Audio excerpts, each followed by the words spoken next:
I'm delighted to be in the offices of Etienne Lawyers and my good friends Stephen and Susan Brown. Today, we're going to look at and examine the whole world of home-based businesses and how they perform, what they do, and how we can maybe put a shield around their knowledge to understand the world in which they operate.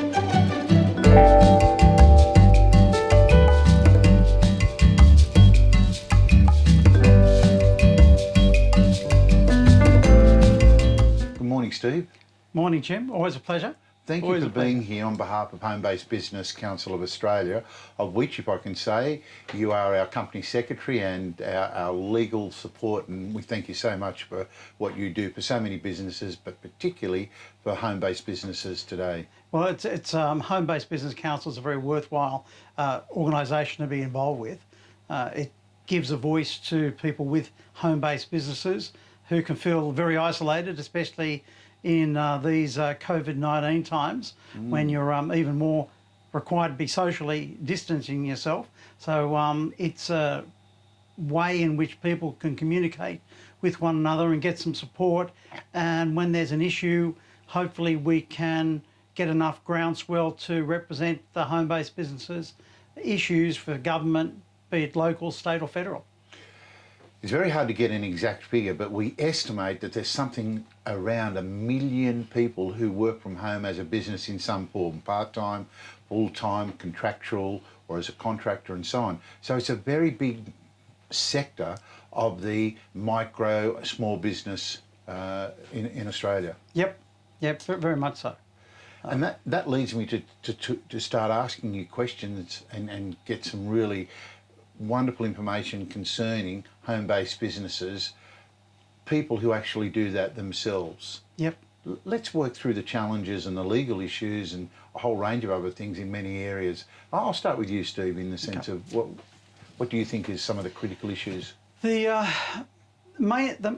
two areas you've got to really disassociate with or separate are the home-based business entrepreneur who just works for themselves in their own home, and then if they have employees in their home. The second is when you have a home-based business entrepreneur who themselves has employees, and those employees are working from the employee's home. And there are some separate issues that need to be dealt with. So I think the best thing to do is to deal with each of them separately. Good idea. And which one would you like to do with today? Well, let's start with the entrepreneur. They're working from home, and in fact, while we're having this interview, they may be watching or listening and working through an environment where they are legally working from home. Yep. Interestingly, before we start, we'll have people watching this, Steve, from all around Australia, maybe even overseas, because we've got a couple of people from overseas, but our reference now is to look at Australia. Are there different laws for different states in different things? There certainly are. Okay. There are different. The laws are beginning to become more and more unified, but because historically all of the states were themselves separate and distinct countries from one another in law, when they federated in 1901, rather than all of the states giving their powers to the federal government, the states maintained the bulk of their powers and only handed over a few powers to the federal government. Consequently, telecommunications, foreign affairs, armies were passed to the federal government, but the states actually reserved the right for taxation, except that in the Second World War, because of the need to have a centralised government to fund the war, the taxing powers were referred to the federal government, and since about 1942, the federal government has looked after all taxes and there are no state taxes per se. There's a few payroll tax, stamp duty, but in the main, they could have income tax if they want, but they've passed that power. Similarly with corporations law. Up until 1980, each of the states had separate Corporations Acts. They were endeavoured to be unified, but over time particular issues of one state would come to the fore, and that state would tinker with the legislation so that they would become unhinged, out of sync with one another, and such that in 1980 the government tried to have a unified legislation. It succeeded to some degree. So as a consequence of that, the 2001 legislation came into being, at which now all corporations are regulated by the federal government, but that is because the states have handed that power over. But they have the ability to take it back. And so, we hear people sort of say, why doesn't the federal government do this? Well, it's because of the system we're under, and to change it would be an enormous legal task, because it would mean having to consider constitutions, government, and as we've already seen, the politicians want to maintain the status quo, whereas the popular view is, well, if we're going to change it, we want to throw everything out and we want to have a popular elected president, we want to do this, but if we're going to do that, we then need to get into issues of bills of rights, which we don't have in Australia, and a constitution which incorporates personal freedoms and rights, which the American constitution has, but ours doesn't. Well, the takeout for me, for our home-based business friends, is that don't assume because you've heard something in Western Australia that is applicable in New South Wales. Correct. You should always check. And that's a fantastic takeout. Yep. Then thank you. That's very insightful with regards to that. And we're going to look at issues such as workers' comp and other matters, and contractual rights and obligations and so on. Steve, what are some further issues then for working from home, like we just mentioned, like insurance and different things, contracts? The main ones, I suppose, if we can just bullet point them to begin with, if you're working from home, your contractual position is really the same as if you were working from third-party offices or an external position. Your workers' compensation is the same, yet different. You have issues with confidential information. Not so much that it's a problem, but it's an issue you need to be aware of. You may have put steps in place. And put steps in place. Yeah. For example, if you're working from home and you don't have a dedicated office, you could be working from your kitchen table. And your neighbour could come in for quick tea or coffee, and you may have on your screen or my details. Or your details from a privacy point of view, or it might be your new business plan of a new venture which hasn't yet come to fruition, and the neighbour sees it, doesn't realise the need to maintain your secrecy, and starts telling people about this concept, because they've even forgotten, the neighbour's forgotten that they've seen it from your computer, and starts blabbing in a pub or restaurant or a cafe. And all of a sudden, before you get a chance to launch your new wonderful idea, you've got a competitor, or because inadvertently you've had your computer screen open and you've not thought about it. So being cautious, people may say you need to be paranoid about it, and therefore that's really for you. I think paranoia is not always a good thing. I would suggest that you need just to think about it, and you need to sort of treat casual people entering your home as potential blabbermouths. Not intentionally, they just don't know the difference. And you don't really want to get everyone to sign a non-disclosure agreement when your neighbours just come into your house. So having a demarcation between your work and your private life becomes more important when you're working from home than what is it in an office. Because if you're working in an office and it's your office, if someone comes to chat to you, they won't necessarily walk into your office. They'll go to the reception area. And they therefore won't have the opportunity to casually look at your screen. Not that they're spying, but if it's there, people just put their eyes down to see what's there, and you can therefore lose valuable information. Well, that's another very good takeout. Thanks for sharing that, Steve. We should probably talk about intellectual property in another day, because I think there's a lot to that.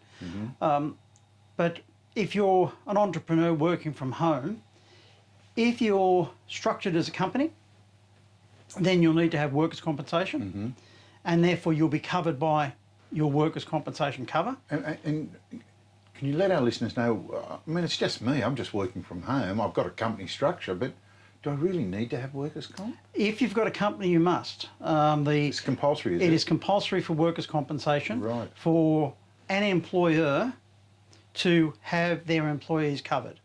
And when you have a company, if you are drawing a salary, a wage from that company, whether you're its sole director and secretary, you are still, in that circumstance, an employee. And the legal entity is the company, not you. Well, whilst you control that company, so far as the law is concerned, the company is a distinct and separate legal entity from yourself. And so when you are the sole director, secretary, employee of a company, what you have are three hats. You have the hat as the director, you have the hat as the employee, and you have the hat as the shareholder, and the company also exists. So if I was to ask a law student, with a sole director, sole shareholder company that has one single shareholder, one employee, and there is a meeting of all those people, how many legal entities are there in the room? And point two, how many natural people are there in the room? The answer would be 4 for the company, because there's you as a director, you as a secretary, you as the employee, and the company itself. With the latter, natural people, there's only 1. Where all those hats are melded into the one individual. And so the law has these demarcations and separations, which are, as home-based people, you really do need to have an appreciation of. And so we're talking about, again, that's excellent advice, Steve. We're talking about the need and the implications legally of workers' comp, and that varies from state to state, the actual contract. And I was just thinking, superannuation, the guarantee, that becomes a liability. That becomes a liability too.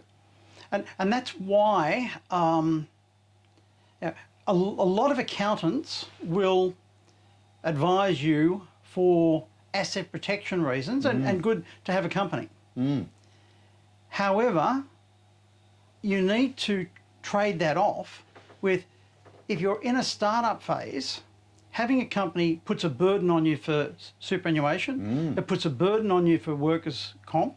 If it's only you, you could operate as a sole trader and not have to have workers' comp. If you are a sole trader, that is, if you're an individual who operates a business for and on behalf of themselves, either with or without employees, but so far as you're concerned, you do not need to have workers' compensation for yourself as a sole trader. Yes.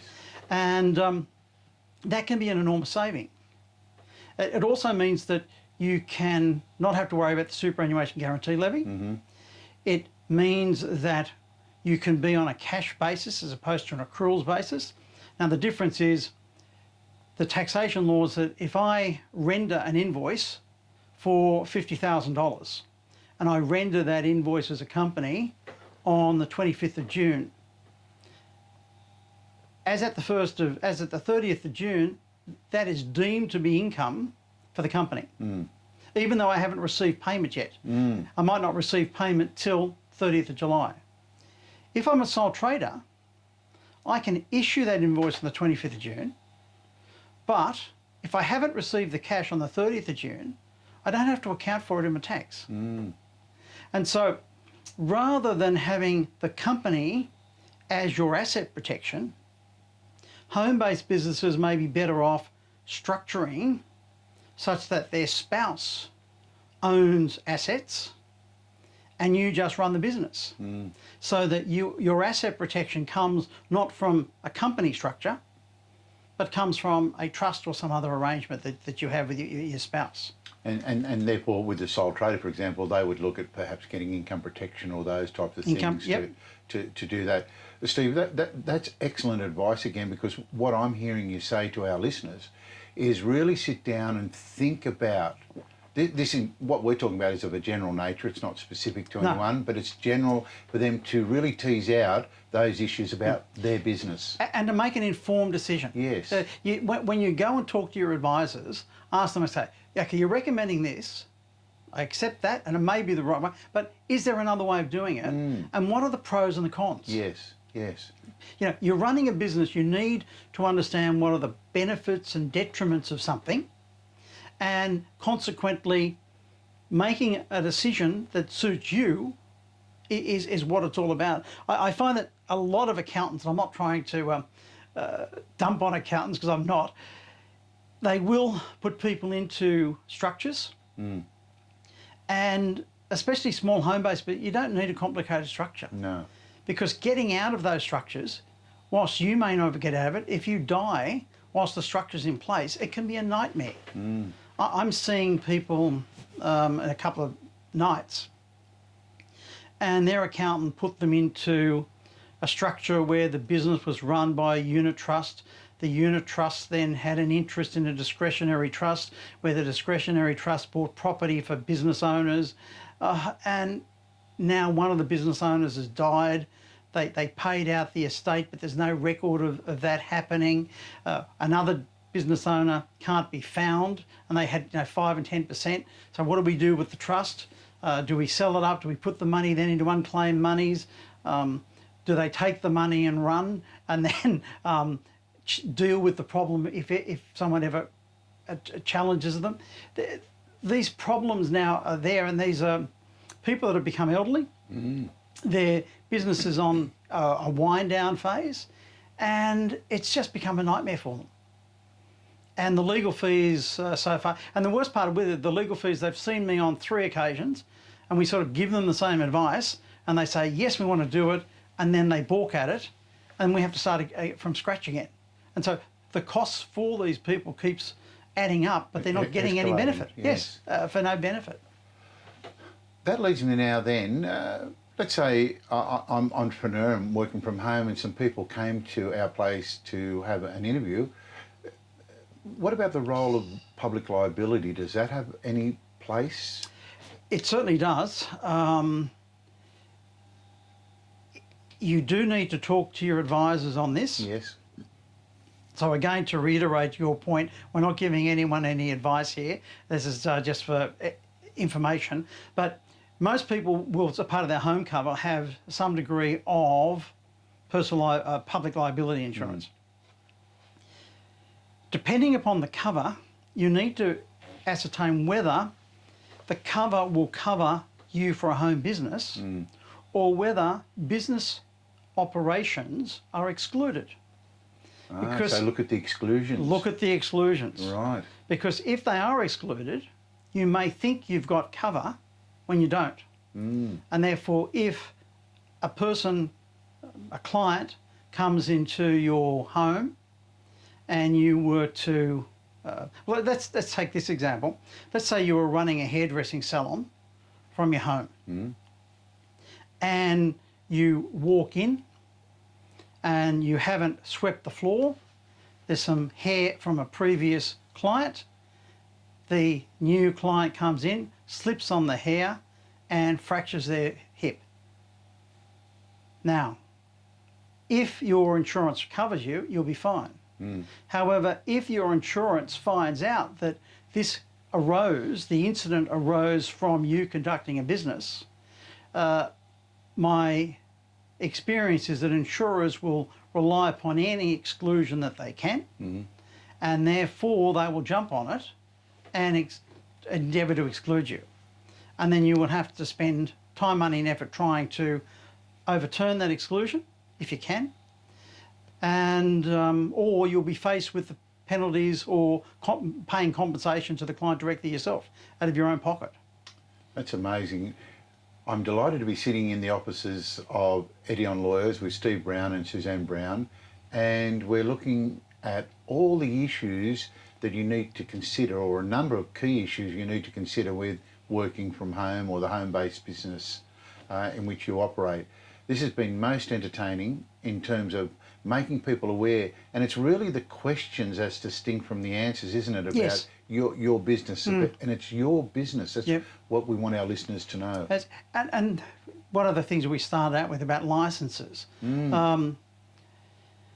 it used to be the case, and I haven't done this for a while, so you need to investigate, but you used to have a license to run a hairdressing salon. So having a hairdressing salon from homes was not be possible unless the particular license was given. Now, whether licenses are now needed, I don't think so, not in New South Wales, but that legislation may still apply in other states.